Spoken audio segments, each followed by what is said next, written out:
Bonjour, mes bien-aimés frères et sœurs en Christ. Aujourd'hui, je voudrais partager avec vous tous ce que le pape Benoît XVI a dit en 1969 concernant l'avenir de l'Église. Par conséquent, mes frères et sœurs, veuillez prendre un moment pour partager cette vidéo avec d'autres, car nous espérons que cette vidéo atteindra autant de personnes que possible, pour la conversion des pécheurs et le salut des âmes. Demandons maintenant humblement au très Saint-Esprit de nous conduire de toutes les manières, y compris le discernement de ce qui est dit dans cette vidéo. Quant à Dieu, tout est possible. Et avec confiance et amour, veuillez vous joindre à moi et dire: Viens Esprit Saint, remplis le cœur de tes fidèles et allume en eux le feu de ton amour. Envoie ton esprit et ils seront créés, et tu renouvelleras la face de la terre. Ô Dieu, qui par la lumière du Saint-Esprit, avez instruit le cœur des fidèles, accordez que par le même Saint-Esprit nous soyons vraiment sages et que nous jouissions toujours de ses consolations, par le Christ notre Seigneur. Amen. Au nom du Père, et du Fils, et du Saint-Esprit. Amen. En 1969, dans une émission de radio allemande, les premières remarques du pape Benoît XVI étaient celles d'un avertissement, disant « Soyons donc prudents dans nos pronostics ». Ce que disait saint Augustin est toujours vrai, l'homme est un abîme, ce qui va sortir de ses profondeurs, personne ne peut le voir à l'avance. Et celui qui croit que l'Église n'est pas seulement déterminée par l'abîme qu'est l'homme, mais descend dans l'abîme plus grand et infini qu'est Dieu, sera le premier à hésiter avec ses prédictions, car ce désir naïf de savoir avec certitude ne pouvait que être l'annonce de sa propre incompétence historique. Il a été dit qu'après ces premières remarques, le pape Benoît apporterait-il sa réponse mûrement réfléchie à la question « Que adviendra-t-il de l'Église à l'avenir ?» Voici ses remarques finales. L'avenir de l'Église peut provenir et proviendra de ceux dont les racines sont profondes et qui vivent de la pure plénitude de leur foi.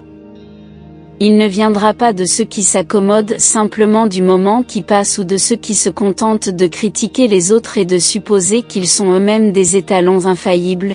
Il ne sortira pas non plus de ceux qui prennent le chemin le plus facile, qui esquivent la passion de la foi, déclarant faux et obsolète, tyrannique et légaliste, tout ce qui exige des hommes, qui les blesse et les oblige à se sacrifier.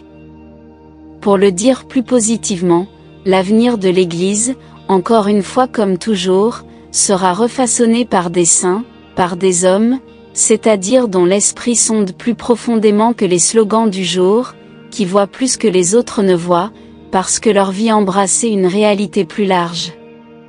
Le désintéressement, qui rend les hommes libres, n'est atteint que par la patience de petits actes quotidiens d'abnégation.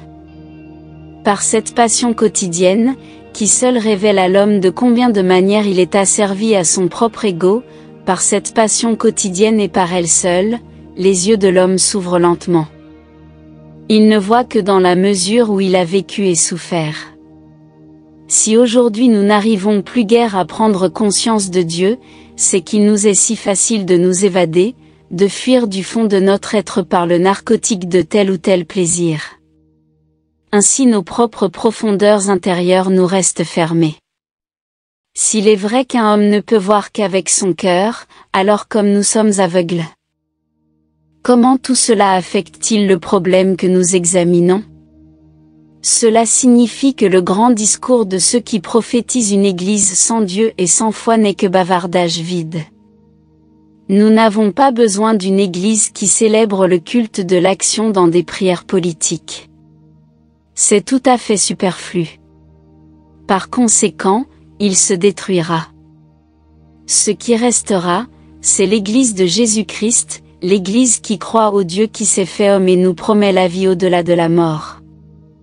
Le type de prêtre qui n'est qu'un assistant social peut être remplacé par le psychothérapeute et d'autres spécialistes, mais le prêtre qui n'est pas un spécialiste, qui ne reste pas à l'écart, regardant le jeu, donnant des conseils officiels, mais au nom de Dieu se met à la disposition de l'homme, qui est à ses côtés dans ses peines, dans ses joies, dans leur espoir et dans leur crainte, un tel prêtre sera certainement nécessaire à l'avenir. Allons un peu plus loin. De la crise d'aujourd'hui sortira l'Église de demain, une Église qui a beaucoup perdu. Elle deviendra petite et devra recommencer plus ou moins depuis le début. Elle ne pourra plus habiter bon nombre des édifices qu'elle a construits dans la prospérité. Au fur et à mesure que le nombre de ses adhérents diminuera, elle perdra beaucoup de ses privilèges sociaux. Contrairement à un âge plus précoce, il sera beaucoup plus considéré comme une société volontaire, entrée uniquement par décision libre. En tant que petite société, elle exigera beaucoup plus de l'initiative de ses membres individuels. Sans doute découvrira-t-il de nouvelles formes de ministère et ordonnera-t-il au sacerdoce des chrétiens approuvés qui exercent une profession. Dans de nombreuses congrégations plus petites ou dans des groupes sociaux autonomes, la pastorale sera normalement fournie de cette manière. À côté de cela, le ministère à plein temps du sacerdoce sera indispensable comme autrefois. Mais dans tous les changements qu'on pourrait deviner, l'Église retrouvera son essence à nouveau et avec une pleine conviction dans ce qui a toujours été au centre d'elle, la foi au Dieu trinitaire, en Jésus-Christ, le Fils de Dieu fait homme, en la présence de l'Esprit jusqu'à la fin du monde. Dans la foi et la prière, elle reconnaîtra à nouveau les sacrements comme le culte de Dieu et non comme un sujet d'érudition liturgique. L'Église sera une Église plus spirituelle, ne présumant pas d'un mandat politique, flirtant aussi peu avec la gauche qu'avec la droite. Ce sera dur pour l'Église, car le processus de cristallisation et de clarification lui coûtera beaucoup d'énergie précieuse. Cela la rendra pauvre et la fera devenir l'Église des doux. Le processus sera d'autant plus ardu qu'il faudra se débarrasser de l'étroitesse d'esprit sectaire ainsi que de la volonté pompeuse. On peut prévoir que tout cela prendra du temps.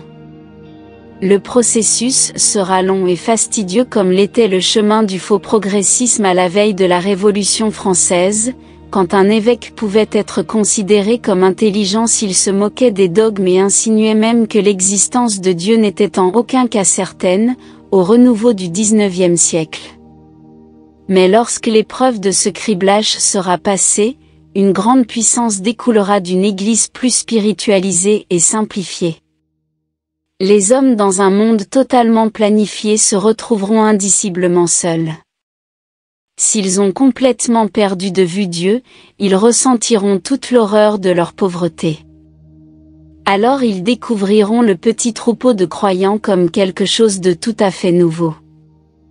Ils la découvriront comme une espérance qui leur est destinée, une réponse qu'ils ont toujours cherchée en secret.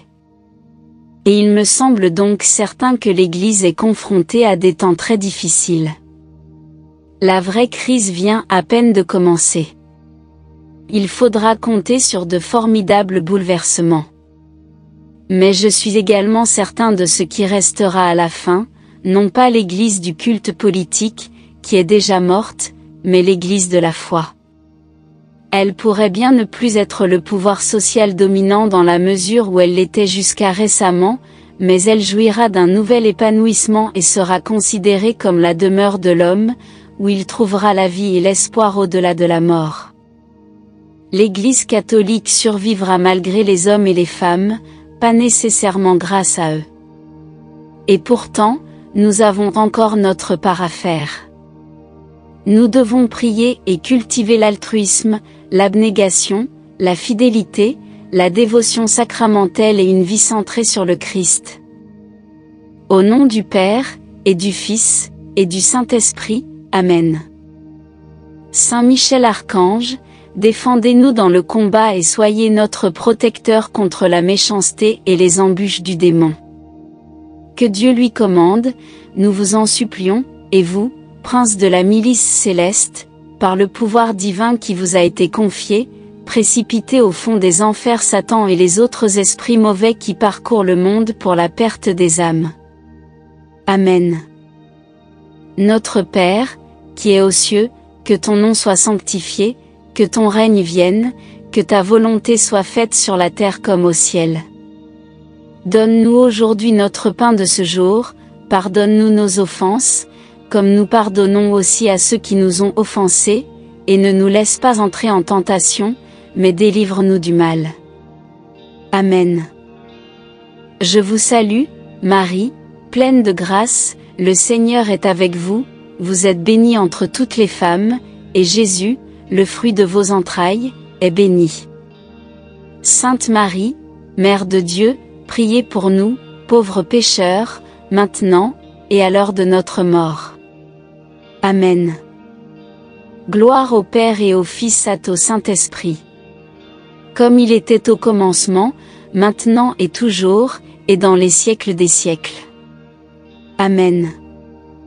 Au nom du Père, et du Fils, et du Saint-Esprit, Amen.